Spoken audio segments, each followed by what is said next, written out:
Well, howdy ho, my peeps. Tonight is all about the seahorse. I found lots and lots of seahorse ornaments, different patterns. I just kind of drew this one. One of the things you have to be careful of when you're making, well, anything that you have to stuff, when you have these narrow little pieces like this, where the nose is, and then down by the tail, the ear, that can get real dicey. So sometimes it's best not to stuff them. It's better to maybe back them with a piece of cardboard so that they're nice and sturdy, and you've got the felt on both sides that you can decorate. But if you try to stuff this, it could come out looking really weird. So we're going to try to do this just with maybe an internal cardstock backing. So let's see how this goes. We're going to go in bright colors on this, probably pink, purple, chartreuse, blah, blah, blah. Okay, so I've chosen this glitter craft felt. It's not glittery on the back, it's only glittery on one side, like so. Now the thing you have to remember, when you are working with a fabric that has a right side and a wrong side, when you cut out your pieces, you're going to have to do a reverse image. So I'll cut out one in this facing that way, and then the next one I cut out will be, okay, one like this, and the next one will be facing in the other direction. So just remember, you have to make mirror images when you're dealing with a right side and a wrong side of the fabric. Okay, we're coming along here. I just sort of free-handed the little insert parts. That provide the rest of the color for this little guy. This thing goes down here. And so now I'm ready to tack glue this together. One problem I'm finding with this felt, especially on tiny pieces like this, it will fray, not fray, but get fuzzy around the edges. So I'm thinking about experimenting with a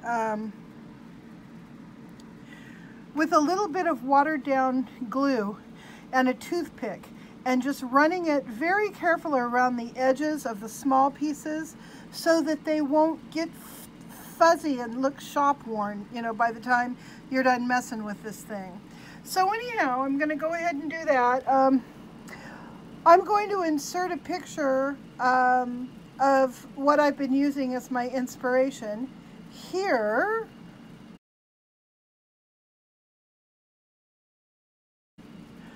Okay, so that's what I'm using. I'm going to be, I don't know, I'll be using some decorative stitching to hold this down and this. I'll probably use a blanket stitch to hold this down. I probably won't even stitch that, or maybe just one stitch, maybe one each way crosswise or something.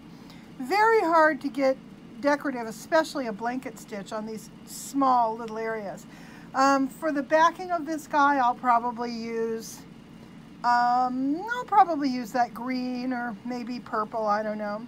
And then the fun part comes. We'll start putting beads and sequins and all kinds of glittery crap on this guy. So that's where we are.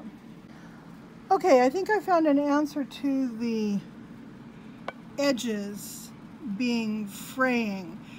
You can see they're a little glittery around the outside. What I did is I got some glittery nail polish in a clear base, and I just touch the edges on those little pieces that will be going inside this. I don't think I need to do the outside of this, but yeah, so I think that's going to do real well. I'm going to let that dry for a few minutes, and then we're going to go ahead and tack glue those pieces onto the body. Well, this was a good idea. It worked really well. I went ahead and sewed the little pieces down to the main body, the front body. I just crissed and crossed it there just to give it a little glimmer. I did a running stitch on the green part. I did a little straight stitch and then a kind of a daisy chain through here, and then straight stitch there, just to lay it down. You know, I'm continuing to use this lame thread that's difficult to work with. It's getting easier. I'm beginning to get the hang of it better. But, you know, it's all I've got. I haven't found my embroidery flosses yet, and you know, it works out okay. It works out all right. Now I'm coming to the part where I'm going to bead it. I don't know yet what that's going to look like. I'm just going to kind of go as the mood strikes me. However, I wanted to show you the beads I'm using. These are just random beads that had been in these little containers in a box of stuff. This has like charms in it. Anyway, in a box of stuff that my ex-husband had given me. They belonged to one of his ex-wives. I don't know. I ended up with all the ex-wives' crap. So anyway, I figured, well, hell, you know, I'll just use some of this up as I'm kind of working out the kinks on these things. So in other words, I didn't go out and choose special beads to go with this or to go with the owl. It's just whatever I can find in here. So now I am going to do some beading, and when I'm done with that, I will come back and show you. And here's our little seahorse all beaded up and ready to be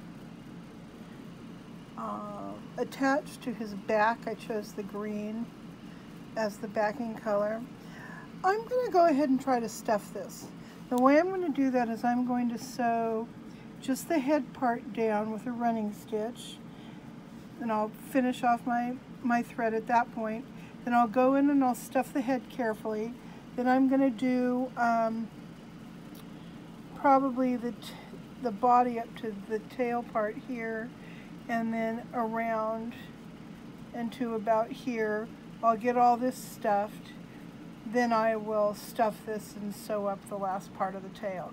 So let's see how that works out. What I'm going to do is just use a running stitch to close this up. And I may do a little decorative stitching with the gold, with that stuff after. I'm not sure. Let's just see how this turns out.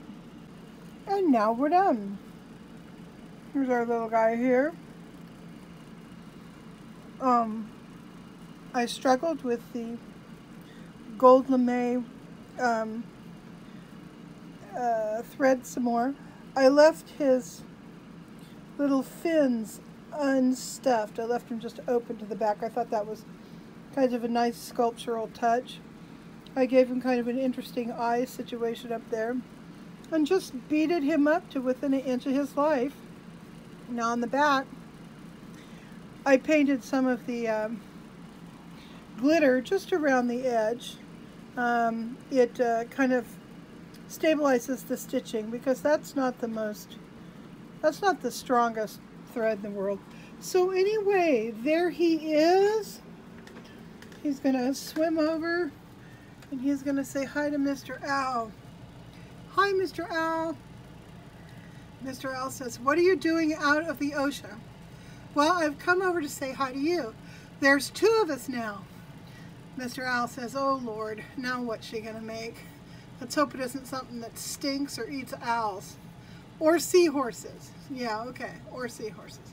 All right, good enough. Well, Owl and Seahorse are going to say good night, and we will see you tomorrow with another animal.